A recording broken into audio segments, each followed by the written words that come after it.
조갑제 TV 시청자 여러분 안녕하십니까? 2019년 7월 28일 오후 4시 30분입니다. 대통령의 권위는 말에서 나옵니다. 말이 진실되어야 합니다. 거짓말을 하면은 대통령의 권위는 땅에 떨어집니다. 그러면 힘이 약해집니다. 그 힘을 보완하기 위해서 선전선동을 하면은 일시적으로 국민은 속아 넘어갑니다. 그러나 대명천지에서 그것은 오래 통하지 않습니다. 링컨이 이야기했던 대로 모든 국민을 일시적으로 속일 수는 있습니다. 그리고 일부 국민을 영원히 속일 수가 있습니다. 그러나 모든 국민을 영원히 속이는 것은 불가능합니다. 문재인 대통령의 비극은 국민들이 문 대통령의 말을 총체적으로 불신하게 되었다는 사실입니다. 어떤 사람이 말을 믿을 수 없게 되면은 그 인간이 무의미해집니다. 말에 신용이 가지 않으면은 그 사람은 모든 공적 활동이 불가능해집니다. 문재인 대통령은 거짓말을 하더라도 우리가 이해할 수 있는 그런 거짓말을 하는 게 아니라 도저히 용서할 수가 없고 이해할 수가 없는 거짓말을 합니다. 대한민국은 건국된 적이 없다고 거짓말합니다. 원래 대한민국을 건국 100주년으로 기리겠다고 해놓고 그 약속을 지키지 않았습니다. 작년이 건국 70주년인데 건국 70주년으로 지키지 않았습니다. 6.25 남침을 내전이라고 고도합니다. 광주 사태 때 헬기 사격이 없었는데도 불구하고 국방부로 하여금 헬기 사격이 있었다는 조작된 발표를 하도록 만들었습니다. 지금 이 지구상에서 역사를 조작하는 그리고 최근 현대사를 조작하는 정권은 김정은, 문재인 정권밖에 없습니다.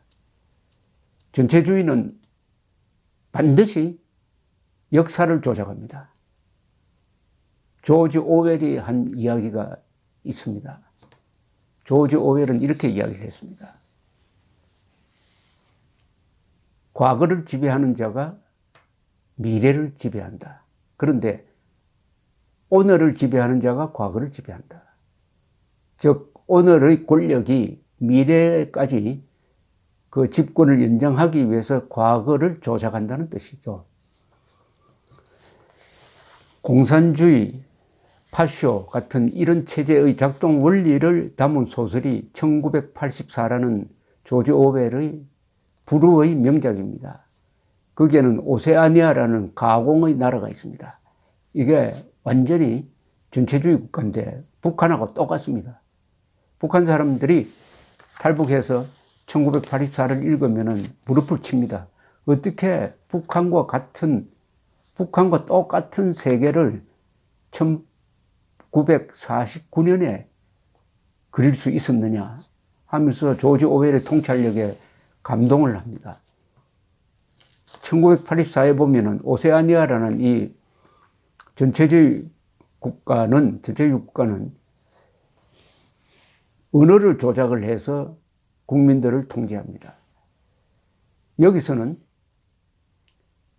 국방부죠. 전쟁을 하는 국방부의 명칭이 평화성입니다.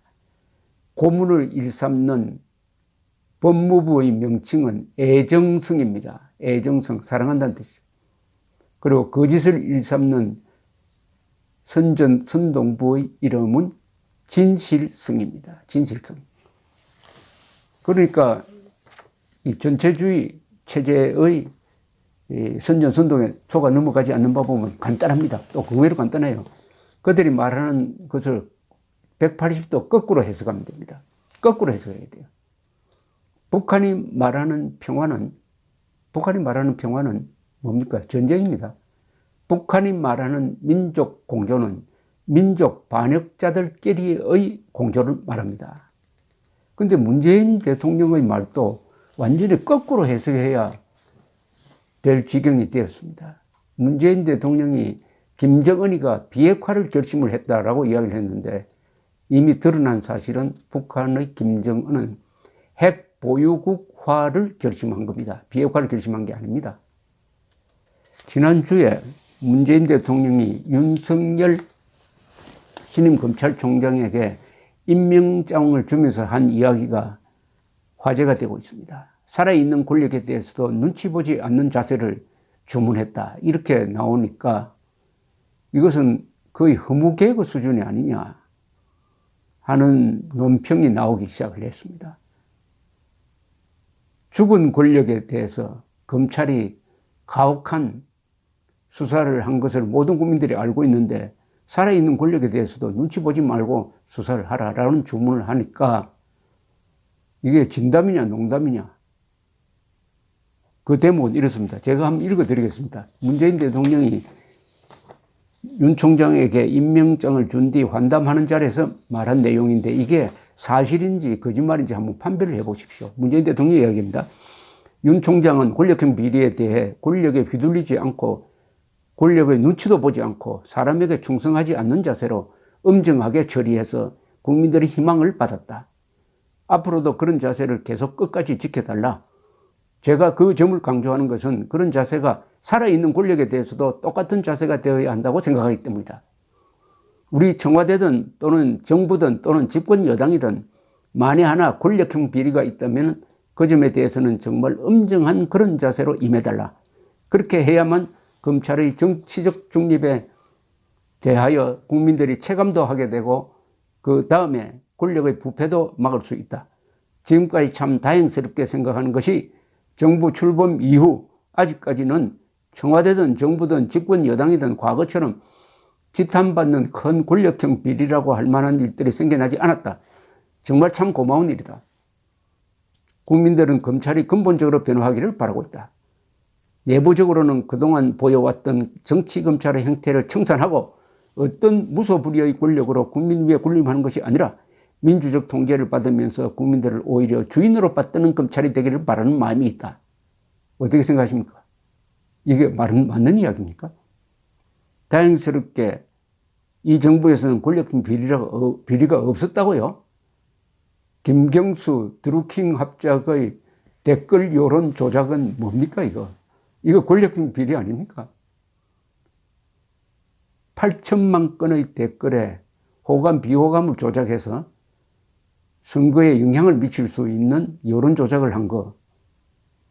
이게 권력형 비리가 아니면은 뭐가 권력형 비리입니까? 그런데 이런 이야기를 했습니다. 그래서 제가 한번 시험을 한번 해봤어요. 문재인 대통령이 한 말을 그 단어를 완전히 거꾸로 한번 돌려보겠습니다. 지금부터 제가 읽어드리는 게 이게 사실이 맞는지, 요 앞에 문재인 대통령이 한 게 사실이 맞는지 한번 시험을 한번 해보자 이겁니다.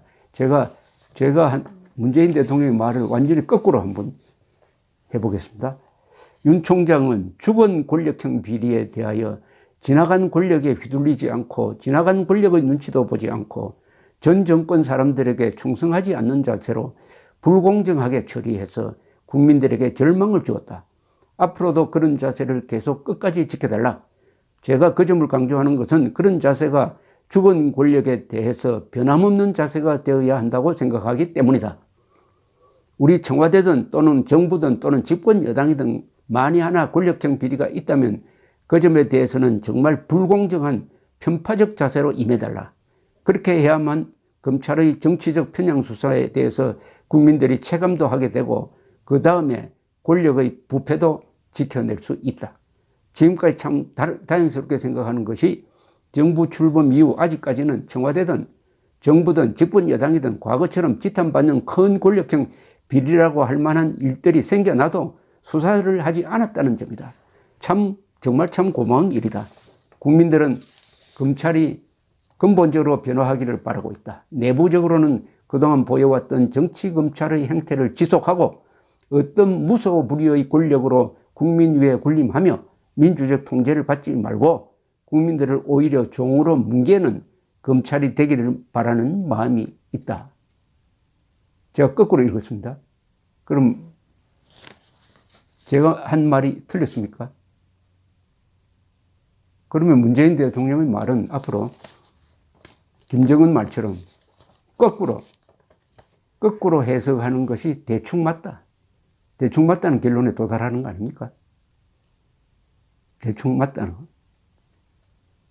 그 예가 바로 지난 주말에 있었잖아요. 트럼프 김정은이 6월 30일에 만난 직후에 문재인 대통령은 사실상의 적대 종식이었다라고 이야기했습니다. 적대 종식이었다고 이야기했어요. 그 다음에 그 부하는 사실상의 종전선언이었다라고 이야기를 했습니다. 그런데 지난 주말에 쏜 미사일은 대한민국을 겨냥하는 것이고 거기에 핵폭탄을 달아서 남쪽으로 쏘았더라면 문재인 대통령도 조국 씨도 저도 윤석열 씨도 지구상에서 사라졌을 겁니다. 그런데 적대 관계를 종식시켰다고요?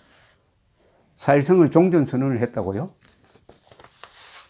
그러니까 문재인 대통령의 말은 일단 거꾸로 해석하는 것이 안전하다. 이런 결론에 도달하게 됩니다. 감사합니다.